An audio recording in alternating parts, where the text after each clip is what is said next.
École Wise Leadership avec l'apôtre Joseph. Romains chapitre 8, verset 28. Et nous allons lire quelques versets. Vous lisez puis je vous suis jusqu'au verset 31 par exemple. Allons-y. 1, 2, 3, go. Nous savons du reste que toutes choses concourent au bien de ceux qui aiment Dieu, de ceux qui sont appelés selon son dessein. Car ceux qu'il a connus d'avance, il les a aussi prédestinés à être semblables à l'image de son Fils, afin que son Fils fût le premier-né entre plusieurs frères. Et ceux qu'il a prédestinés, il les a aussi appelés. Et ceux qu'il a appelés, il les a aussi justifiés. Et ceux qu'il a justifiés, il les a aussi glorifiés. Que dirons-nous donc à l'égard de ces choses? Si Dieu est pour nous, qui sera contre nous? Continuez maintenant sur le verset 32. Lui qui n'a point 33 aussi. épargné son propre Fils, mais qui l'a livré pour nous tous, comment ne nous donnera-t-il pas aussi toutes choses avec lui?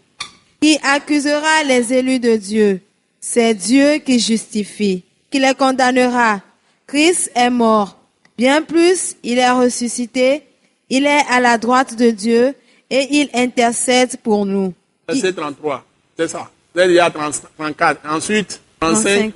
Qui nous séparera de l'amour de Christ? Sera-ce la tribulation ou l'angoisse, ou la persécution ou la faim, ou la nudité ou le péril, ou l'épée?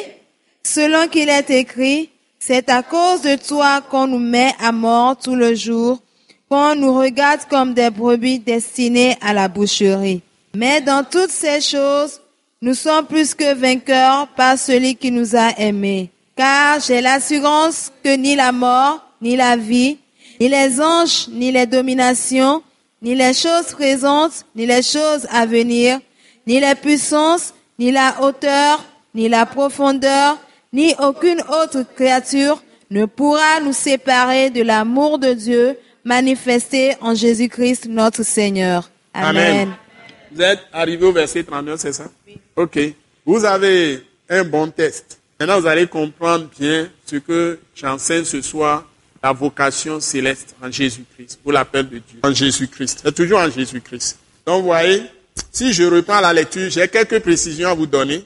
Nous savons du reste que toutes choses concourent au bien de ceux qui aiment Dieu, de ceux qui sont appelés selon son dessein. Vous voyez déjà le verset 28. Vous voyez? C'est la plus belle chose que d'avoir et de comprendre qu'on appelle en Jésus-Christ. Nous tous qui avons accepté Christ, nous avons reçu l'appel. Nous devons servir aux intérêts de Dieu. Parce que nous avons le Saint-Esprit qui est la capacité, l'équipement que Dieu nous a donné de tout faire. Et il nous a donné une fonction. Nous avons nécessairement un ministère. Le ministère commun, il y en a deux. Nous pouvons conduire des multitudes à la fois et vaincre le diable partout. Parce que la Bible dit qu'ils l'ont vaincu par le sang de l'agneau et par la parole de leur témoignage. Ça, c'est Apocalypse chapitre 12, verset 11. On pouvait tout faire pour sauver les vies, sauver les gens, les mettre en Christ. La deuxième chose, c'est que vous pouvez exhorter les gens. Vous pouvez faire le ministère prophétique. Tout le monde peut prophétiser. La prophétiser aujourd'hui, c'est exhorter la personne, d'abord édifier la personne, puis expliquer les vérités de Dieu que toi aussi tu connais, que tu apprends à l'école Wise Leadership. Tu peux transférer ces vérités aux gens. Tu leur montres la vérité et tu les édifies, tu les bâtis en Christ. Et tu les bâtis dans la foi. Ensuite, tu peux aussi les encourager.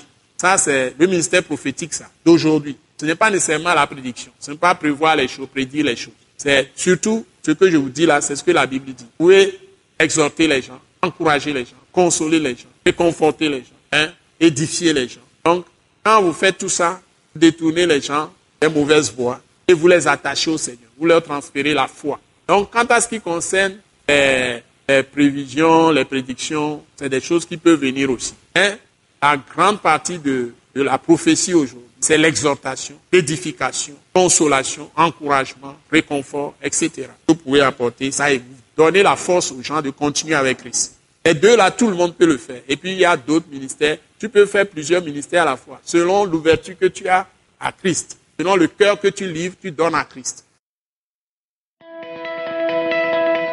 Ce message, l'apôtre Joseph Kodouak Bemehin vous est présenté par le mouvement de réveil d'évangélisation, Action toute âme pour Christ international, Attaque internationale. Pour plus d'informations et pour écouter d'autres puissants messages, merci de nous contacter au numéro indicatif 228 90 04 46 70 ou de visiter le site web atacinternational.org. Soyez bénis en Jésus-Christ.